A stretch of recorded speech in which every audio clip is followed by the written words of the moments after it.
Hello, everyone. My name is Prem Suryakumar. I'm a knowledge broker at Concordia University. And thank you for joining us for this pre-live broadcast conversation with Skawennati and Jason Lewis, co-director of AbTeC, Aboriginal Territories in Cyberspace. And we're going to talk about their virtual vernissage, Reformatted, from AbTeC Island in Second Life. Wegwe, Skanagoa, Skawennati Ujats. I'm an artist. I'm co-director with this guy of Aboriginal Territories in Cyberspace. I'm Jason Lewis. I'm a professor at Concordia University in the Design and Computation Arts Department, and I'm an artist as well. And Skawennati and I have been running Aboriginal Territories in Cyberspace together since about 2005. Can you tell us just a quick description of what Aboriginal Territories in Cyberspace is? Aboriginal Territories in Cyberspace came out of a sort of long-running series of conversations we had been having about how Indigenous people and communities were and were not at the time using digital media. We've both been working in digital media as artists, as technology developers, and we found that there weren't many other Indigenous people who were kind of actively involved working with these new technologies, new at the time. And we wanted to create a context to go and find those people, to invite them in, to work with them to build capacity within the Indigenous community to work with digital media. So we got our first grant in 2005, and we invited a bunch of people, Indigenous and non-Indigenous people, to come and have a series of conversations with us about what sort of work might help us get towards that goal of increasing capacity within the Indigenous community for working with digital and network media. And then from that, a number of different projects have flowed over the last 15 years. Okay, great. So we're here to talk about this virtual exhibition, Reformatted. Can you tell us more about it? Yeah, well, the backstory to the exhibition is that I was creating a machinima, a movie, in this virtual space, and I needed a set.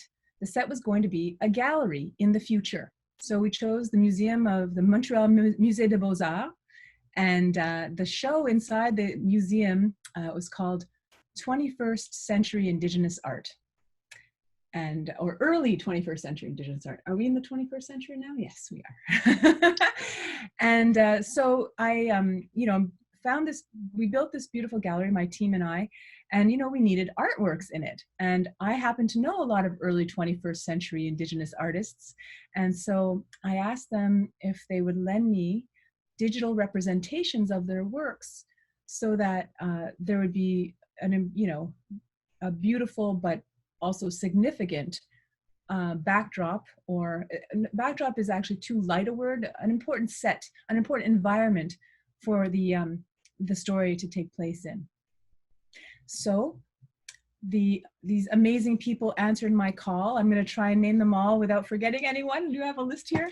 I think I might know them in alphabetical order. Sonny Assu, Scott Benesiinaabandan, Richard Bell, Rebecca Belmore, Jason Lewis, Hannah Claus, Nadia Myre, Maria Hupfield, David Garneau, Peter Morin, and yes, that was it. Hannah Claus's work was especially interesting because in fact, this was ages ago now, it was 13 years ago, so I can't fully exactly remember how that idea all came together, but I did know that Hannah had asked us if we knew a 3D modeler that could help her to sketch in a 3D modeling program her sculptures, she makes these beautiful kind of hanging sculptures at this time. This one's called Cloudscape, so you can imagine these beautiful cloud-like sculptures in this 3D space. So I knew she had made this digital version, and I thought, oh my God, is there a way that we can import that into Second Life? And maybe you don't know, but Second Life is very finicky. It's not like, oh yeah, anything in this digital format can go into that digital format. Not at all. But our amazing producer, Nancy Townsend, she can make almost anything happen. If she says it can't happen, it can't happen. Anyway, she was able to do it. After that, I also worked with the other artists to find images that I felt looked really good in Second Life. And what I mean by looked good is fit the look of that world. Actually, in thinking about, in thinking about the show today, what's opening today, I worked with them to find works that I thought would fit very well with the look of this virtual world, Second Life. And we did that, and I thought it was great. Shot the movie, was great. Went on to do great things. The movie went on to be more. Anyway, the movie went on. I was very happy with the interest that it got. That's what I'm trying to say without bragging. But we never treated it like a real exhibition. We never treated it like. We never had a vernissage. We never, the folks, all those folks just gave us the work out of the generosity of their hearts, out of the belief in the cause, the cause of Skawennati's artwork. And so when COVID-19 happened and we start to see all these galleries going online, we were like, wait a second, we are ready for this. We are so ready. We've been waiting for 7 years for this. We just didn't realize it. And so we contacted the artists and we said, hey, we never had a vernissage for this show. We never paid you. Would you like it if we did that? We'd like to have a vernissage. We'd like to promote it, and all of them responded super enthusiastically. I was super happy. Also added in one of my works, because over the years, I continued making things for that space, continued making movies. And so there's this one artwork that I made that for fun, we put it in the gallery. And so for this show, we're like, well, it's in there, let's leave it in there.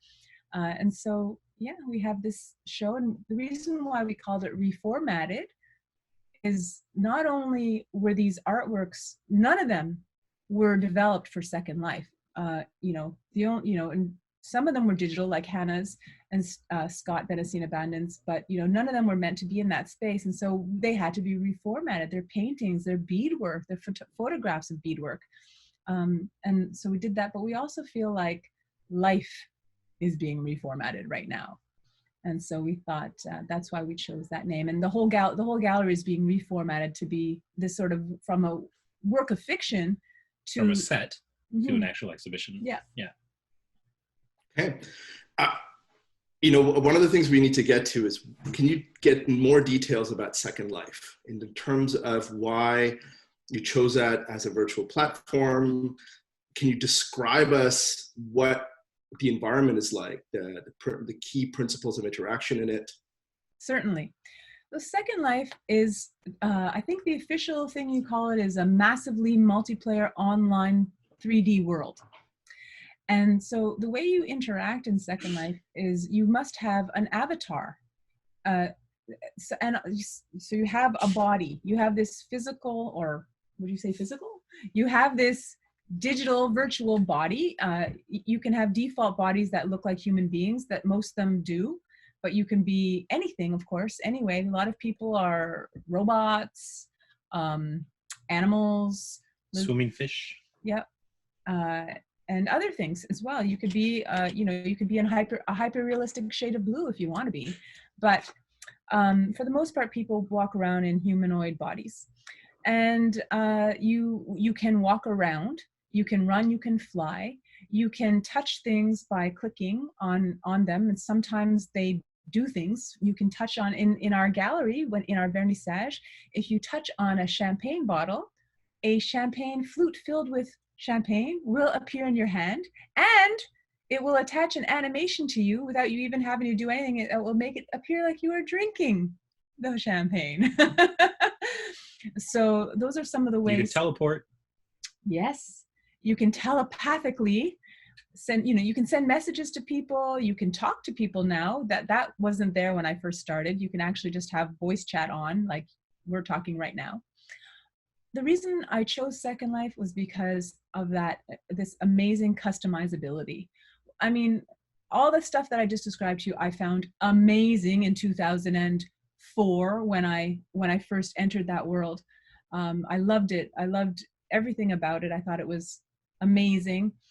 I thought it was like doll play, but like kind of better than Barbie, because, you know, you didn't have to take her head off to put the clothes on. Oh, also, you know, she could, like, the dolls can stand now, they can walk and fly. So I thought, and then when I learned that you could build sets and make movies, it just was like the perfect medium for the stories I wanted to tell. And also, the way Second Life works is it's free. You know, it's free to enter into it. And you can travel all over the place and so forth, and you can customize your avatar. But if you want to have space that's yours, then you have to buy it and then like lease it on a continual basis. So after a couple of years of her working with her team in Second Life and building things, but then sort of having to find places to build them and then having to kind of take them down and like kind of keep doing that, we finally decided to just go ahead and take the plunge and buy an island. And so that's when we bought AbTeC Island, so that we had control over that space. We could build whatever we wanted to build, leave it in place, and also control who can come onto the island.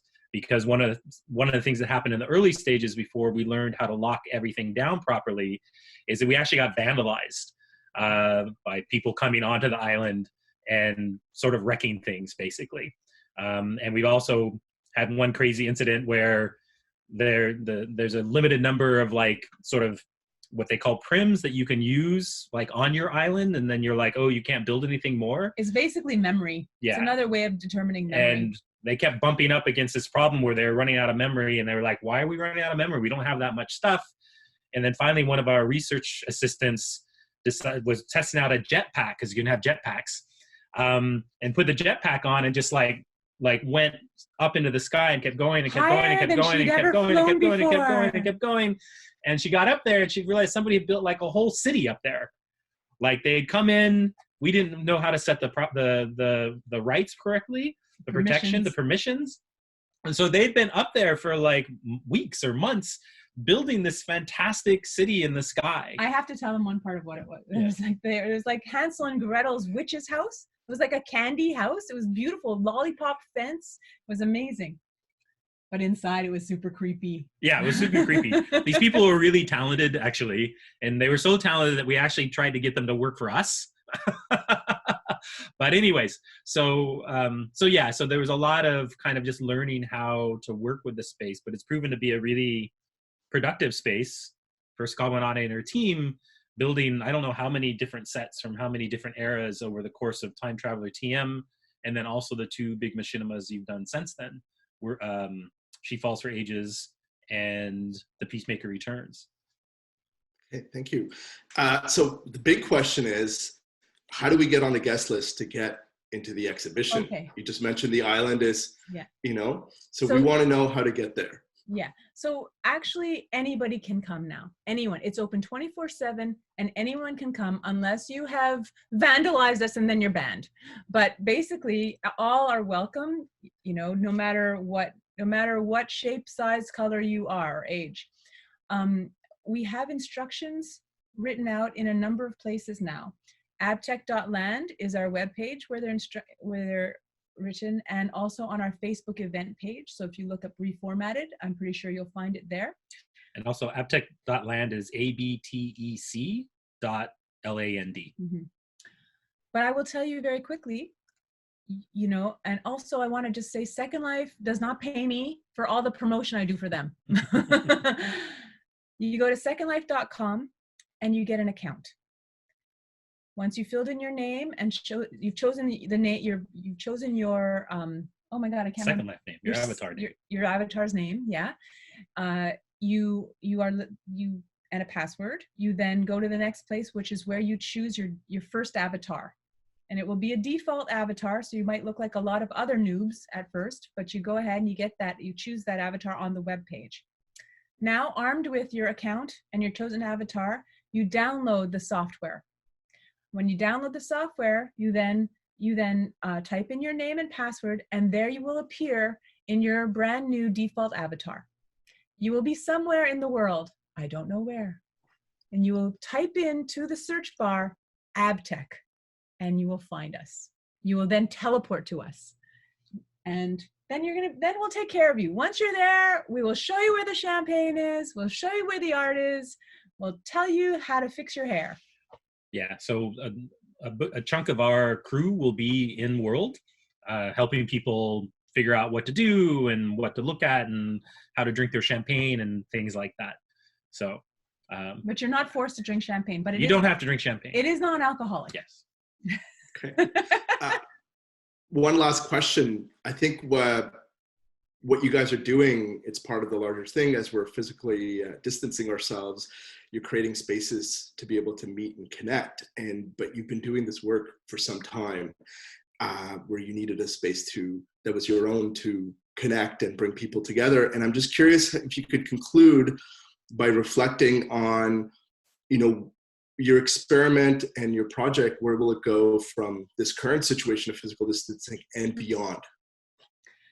Well, I would like to talk about the fact that since I've been a bit disappointed, people have not been showing up and using the spaces, and so we've tried a lot of experiments for the last 3 years. I think we've already been doing activating AbTeC Island, and that's a weekly time slot in which people, again, our team are there in world just to greet people, just to give them a tour, just to say hi on the very basic level, but also to show them how to use Second Life, or show them whatever they can in that space, in that time.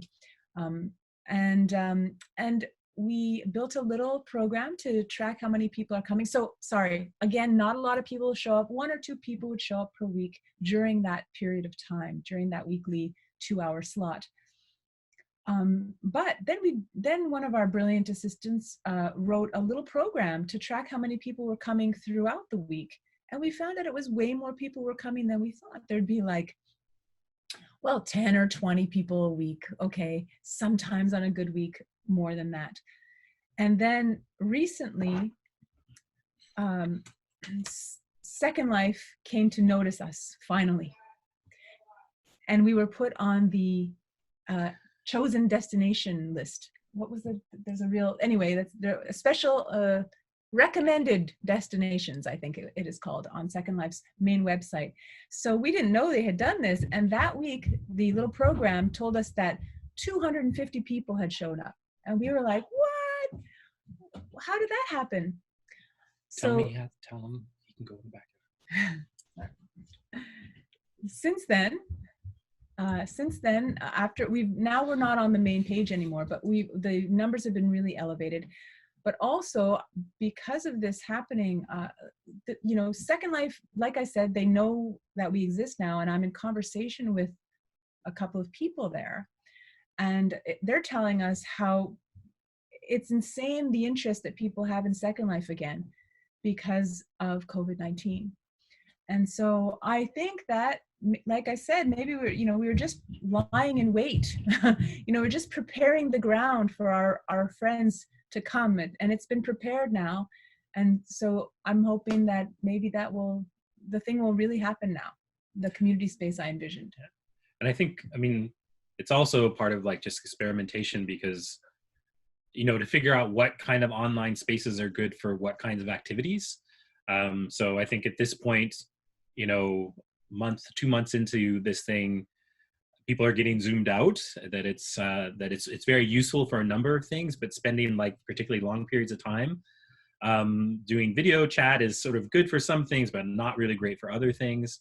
And so thinking about all kinds of different cyberspatial places that we might inhabit and how to best use them, and as artists and as people who we try to support our fellow artists, Indigenous artists in particular, thinking about how can artists continue to get their work out into the public and get it to where it's seen. That's really necessary. We need for people to sustain practices, they need a public of some sort or another. Plus, lots of artists, not all of them, but lots of artists want their work to be seen by the public. So thinking about how do we go about doing that, that's not just putting some images up on a web page and trying to make it feel like that's an exhibition. Okay, great. Thank you so much. So the summary is tomorrow at 3 p.m., log into Second Life, And then in the search bar, put AbTeC, AbTeC. Yes.